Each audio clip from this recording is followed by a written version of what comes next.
আমাদের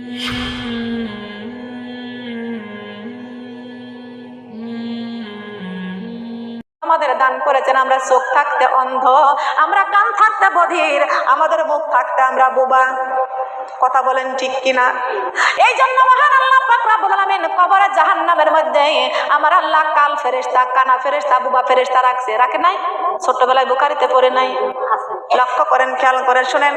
ও মা, আমাদের কান থাকতো আমরা কোরআনের কথা শুনি না, তার কারণ কান থাকতো আমরা বধির। চোখ আছে কিন্তু আমরা কোরআন পড়তে জানি না, রাত দিন 24 ঘন্টা সিরিয়াল নিয়ে ব্যস্ত, আল্লাহর কোরআনটা পড়ে না। কথা বলেন ঠিক না বেটি? সিরিয়ালের দাম বেশি না কোরআনের দাম বেশি? কিসের দাম বেশি বলেন? আমরা মুসলমান, আমরা উত্তম, আল্লাহ এই জন্য উত্তম কোরআন দান করেছেন, বলেন সুবহানাল্লাহ। মহান আল্লাহ পাক রব্বুল আলামিন কোরআন শরীফের মধ্যে ঘোষণা করে দিয়েছেন, আর রহমান, আল্লাহু আকবার, আল্লামাল কুরআন, খলাকাল ইনসান, আল্লামাহুল বায়ান। আল্লাহু আকবার। আল্লাহ পাক ডাইরেক্ট বলে দিয়েছেন, আর রহমান, পরম করুণাময় অসীম দয়ালু আমি আল্লাহ। আল্লামাল কুরআন, আমি আল্লাহ নাজিল করেছি কুরআন। খলাকাল ইনসান, আগে কিন্তু আল্লাহ কুরআন নাজিলের কথা বলেছে, তারপরে ইনসানের কথা বলেছেন। কথা বলেন ঠিক না বেটিং? তার কারণ মহান আল্লাহ পাক রব্বুল আলামিন আব্বা আদম আলাইহিস সালামকে যখন বানাইলেন, তখন আল্লাহ পাক রব্বুল আলামিন আদম আলাইহিস সালামকে বানাইলেন মাটি দিয়া। বলেন কি দিয়া? কি দিয়া? এত কথা বলা সম্ভব হবে না। দুইজন ফেরেশতা ব্যর্থ হয়ে গেল, মাটি আনতে পারলো না, কিন্তু তৃতীয় ফেরেশতাকে পাঠিয়ে দিল, ফেরেশতা যাও যাও জিদ্দাত থেকে মাটি নিয়ে আসো। আল্লাহর তৃতীয় ফেরেশতা এক খামচি মাটি দিয়ে যখন তুলেছিল, এক খামচি মাটির সঙ্গে 40 মণ মাটি উঠেছিল। সুবহানাল্লাহ বলেন। কয় মণ? সেই 40 মণ মাটি দিয়া আমাদের আদি পিতা আদম আলাইহিস সালামকে আমার আল্লাহ পাক রব্বুল আলামিন বানাইলেন। বলেন সুবহানাল্লাহ। কিন্তু মহান আল্লাহ পাক রব্বুল আলামিন ডাক দিয়ে বলেছেন, ও ফেরেশতা, তুমি যখন মাটি আনতে পারছো, তোমার নাম রাখবো আমি আজরাইল। নাম রাখবে কি? আজরাইল নামটা রেখে দিলাম। এই আজরাইল নামটা যখন রাখলেন, ও মা বোনেরা একটু কান লাগান, খেয়াল করে শুনুন। এই হাত পা দেহ বডিটা আমার আল্লাহ পাক ফেরেশতাকে বলেছেন তোমরা এমনে এমনে বানাও, কিন্তু পবিত্র মুখটা আমি আল্লাহ পাকের কুদরত দিয়া বানাইবো। এ ফেরেশতা, এই মুখটা আমি আল্লাহ পাক রব্বুল আলামিন বানাইবো। তার কারণ আমার বান্দার হাত নাপাক হতে পারে, শরীরটা নাপাক হতে পারে, মুখটা আমি আল্লাহ পাক রব্বুল আলামিন বানাইবো, মুখটা কোনোদিন নাপাক হবে না। এই জন্য মহান আল্লাহ পাক রব্বুল আলামিন কোরআন শরীফের মধ্যে সূরা রহমানে ঘোষণা করে দিয়েছেন, মুত্তাকিনা আলা ফুরুশিন বাতাইনুহা মিন ইস্তাবরাকিন ওয়া জানাল জান্নাতাইনি দান। আল্লাহু আকবার। আল্লাহ পাক রব্বুল আলামিন বলেছেন, মুত্তাকিনরা জান্নাতের মধ্যে রেশমি দেওয়ালের সঙ্গে হেলান দিয়ে বসে থাকবে, আর জান্নাতি নাজ নিয়ামত, জান্নাতের হুর। জান্নাতের হুর আছে কি? আছে না? আছে না? জান্নাতের মধ্যে আল্লাহ পাক রব্বুল আলামিন মুত্তাকিনদের জন্য হুর রেখে দিয়েছেন, আর সেই হুর হবে মুত্তাকিনদের গোলামি করবেন। বলেন সুবহানাল্লাহ। বড় লোকের বাড়ি যেমন দাসী বান্দি থাকে কি থাকে না? এই জান্নাতের মধ্যে জান্নাতে আল্লাহর মেহমান যারা থাকবে, তারা এই জান্নাতের মধ্যে জান্নাতের হুর খেদমত করবে। বলেন সুবহানাল্লাহ। আল্লাহ পাক রব্বুল আলামিন বলেছেন, প্রত্যেকটা মুত্তাকিন, আমি প্রত্যেকটা বান্দার এই মুখটা আমি আল্লাহ কুদরত দিয়া বানাইছি, আর আমার বান্দার জিহ্বাটা মহান আল্লাহ পাক রব্বুল আলামিন আমি আল্লাহ আমার বান্দার জিহ্বাটা জান্নাতের মাটি দিয়া বানাইছি। কোন জায়গার মাটি? কোন জায়গা জানা আছে? জান্নাতের মাটি দিয়ে আল্লাহ জিহ্বা বানাইছেন। এই জন্য আপনি গরুর গোশত খান এক রকমের স্বাদ, পোল্ট্রির গোশত খান আর এক রকমের স্বাদ, ইলিশ মাছের স্বাদ একরকম, মাগুর মাছের স্বাদ আর এক রকম, কচু শাক এক রকমের স্বাদ, পালন শাক আর এক রকমের স্বাদ, আমের স্বাদ এক রকম, কাঁঠালের স্বাদ আর এক রকম, তরমুজের স্বাদ এক রকম, বাঙ্গির স্বাদ আর এক রকম। এক একটা খাবারের স্বাদ আমার মহান আল্লাহ পাক রব্বুল আলামিন ভিন্ন ভিন্ন করে দিয়েছেন, কিন্তু জিহ্বা দিয়েছেন একটা। সুবহানাল্লাহ বলবেন না? জিহ্বা দিয়েছেন কয়টা? একটা জিহ্বা দিয়েছেন। আল্লাহর শুকরিয়া আদায় করার দরকার আছে কি আছে না? এত বড় নিয়ামত পৃথিবীতে কেউ দিতে পারবে? বলেন দিতে পারবে? এই জন্য মহান আল্লাহ পাক রব্বুল আলামিন বলেছেন, বান্দারে সর্বক্ষণ তোমরা আমি আল্লাহর জিকির করবে। বলেন সুবহানাল্লাহ। আল্লাহু আল্লাহু আল্লাহু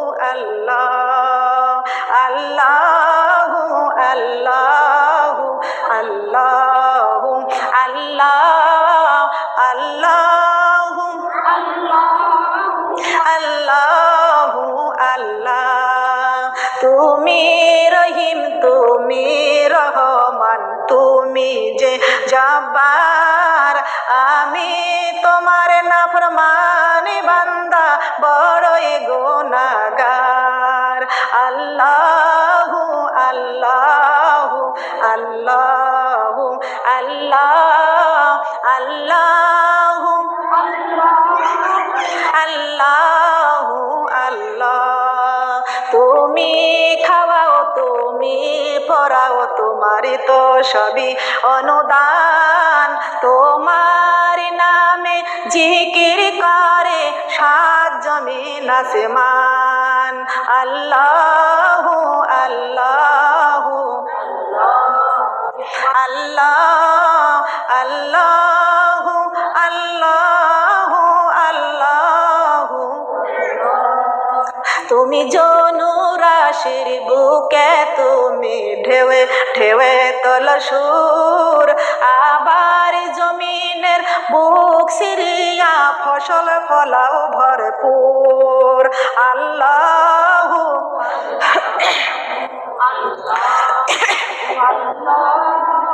আল্লাহু আল্লাহু আল্লাহু আল্লাহ। সুবহানাল্লাহ বলেন। কুরআনকে বলা হয়েছে, কুরআন রে তুমি কবে এসেছো? কুরআন বলেছে ইন্না আনজালনাহু ফি লাইলাতুল কদরি। আমি কুরআন লাইলাতুল কদরে এসেছি। ও কুরআন, তোমার বাড়ি কোথায়? কুরআন শরীফ বলে দিয়েছেন বাল হুয়া কুরআনুম মাজিদুন ফি লাউহিম মাহফুজ। আল্লাহু আকবার। কুরআন শরীফ বলে দিয়েছেন আমি কুরআন শরীফের বাড়ি লৌহে মাহফুজে। কোথায়? একটু জবান খুলে খুলে বলবেন, কুরআন শরীফের বাড়ি কোথায়? লৌহে মাহফুজে। কুরআন রে তুমি কবে এসেছো? কুরআন বলে দিয়েছেন ইন্না আনজালনাহু ফি লাইলাতুল কদর। আমি কুরআন লাইলাতুল কদরে এসেছি। এ কুরআন তুমি কোন সময় এসেছো? সময়ের কথাটা বলে দাও। কুরআন বলে দিয়েছেন ওয়ামা আদরাকা মা লাইলাতুল কদর। এমন একটি সময় আমি কুরআন এসেছি, সেই সময়টা ছিল 1000 বছর ইবাদত বন্দেগী রাতের সমান সওয়াব। সুবহানাল্লাহ বলেন। এমন একটা রাতে আমি কুরআন নাজিল হয়েছি, সেই রাতটা আল্লাহ পাক রব্বুল আলামিন বলেছেন এমন একটা রাতে কুরআনটা নাজিল করেছি আমি, আল্লাহ পাঠিয়ে দিয়েছি। আমার কোন বান্দা বান্দি 1000 বছর জীবনে কোনোদিন বেঁচে থাকবে না। থাকবো আমরা? বসে থাকবো? কেউ আমরা 1000 বছর কেউ বেঁচে থাকবে না। দুনিয়াতে আমরা কেউ 1000 বছর বাঁচবো না। আল্লাহ পাক রব্বুল আলামিন বলে দিয়েছেন আর দুনিয়া মাজরাতুল আখিরাত। দুনিয়াটা হলো ক্ষণস্থায়ী আর কবর হলো চিরস্থায়ী। কথা বলেন ঠিক না বেটি? দুনিয়াটা হলো ক্ষণস্থায়ী। ক্ষণস্থায়ী মানে সংক্ষিপ্ত, অল্প সময় আমরা এই দুনিয়ায় থাকবো, আর যুগ যুগ ধরে আমরা অন্ধকার কবরে থাকবো। কথা বলেন ঠিক না বেটি? থাকবো কি থাকবো না? তবে কবরের কথা আমাদের সবাইকে স্মরণ করা লাগবে। কথা বলেন ঠিক না বেটি? সবাইকে কবরের কথা আল্লাহ পাক রব্বুল আলামিন বলেছেন তোমরা সর্বক্ষণ কবরের কথা স্মরণ রাখবা। তার কারণ আমি আল্লাহ পাক রব্বুল আলামিন তোমাদের মৃত্যুর পরে এমন একটি জায়গা নির্ধারিত করে রেখে দিয়েছি, সেই জায়গার নাম হলো কবর। নাম কি? বলেন নাম কি? নামটা হলো কবর। আল্লাহ পাক রব্বুল আলামিন দুনিয়াতে পাঠিয়ে দিয়েছেন, আর এই দুনিয়া থেকে যেদিন আমার আল্লাহ ডাক দিবেন, আমরা আল্লাহর ডাকে সাড়া দিয়ে সবাই কবরে চলে যাওয়া লাগবে। কথা বলেন ঠিক না বেটি? আল্লাহ পাক রব্বুল আলামিন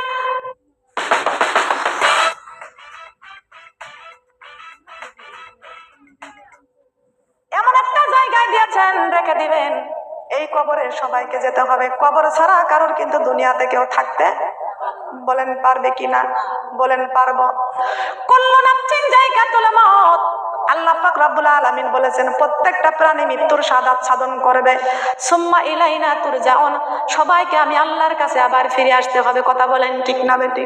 যত বড় এমপি হোক, যত বড় মন্ত্রী হোক, যত বড় ম্যাজিস্ট্রেট হোক না কেন, প্রত্যেকের মৃত্যু আছে, তার কারণ প্রাণ আছে সবারই। আল্লাহর কাছে প্রত্যেকের জবাব দেওয়া লাগবে কি লাগবে না? লাগবে না? আল্লাহ পাক ডাইরেক্ট কুরআন নাজিল করে দিয়েছেন, আর কুরআন শরীফের মধ্যে আমার আল্লাহ ঘোষণা করে দিয়েছেন ইন্না আরসালনাকা বিল হাক্কি বাশীরাও ওয়া নাযীরা ওয়া লা লাতুসআলুন আন আসহাবিল জাহিম। হে নবী, আমি আপনাকে দুনিয়ায় দারোগা বানায়া পাঠাই নাই, পাঠাইছে? আল্লাহ যদি নবীকে এই কথা বলতে পারে, আমাদেরকে ছাড় দিবে? বলেন দিবে কি? আল্লাহ পাক ডাইরেক্ট আমার নবীকে বলে দিয়েছেন, ইন্না আরসালনাকা বিল হাক্কি। বিল হাক্কি মানে কি? সত্য ধর্ম। হাক্কি মানে কি? হাক্কি মানে সত্য ধর্ম। আল্লাহ পাক রব্বুল আলামিন বলে দিয়েছেন এই সত্য ধর্ম। হে নবী, আমি আপনাকে দুনিয়ায় দারোগা বানায়া পাঠাই নাই, ম্যাজিস্ট্রেট বানায়া পাঠাই নাই, এমপি বানায়া পাঠাই নাই, মন্ত্রী বানায়া পাঠাই নাই। আপনাকে দুনিয়ায় পাঠিয়ে দিয়েছি এই কোরআনের হক রাস্তায় মানুষকে দ্বীনের দাওয়াত দিতে হবে। সবাই বলেন সুবহানাল্লাহ। কি দেওয়ার দরকার আছে কি আছে না? কোরআন যে মানবে সে হলো আল্লাহর পক্ষে তো চলবে, সে হলো মুমিন। কোরআন যারা মানবে না তারা কি? যারা কোরআন মানবে তারা হলো মুমিন, আর যারা কোরআন মানবে না তারা হলো মুনাফিক।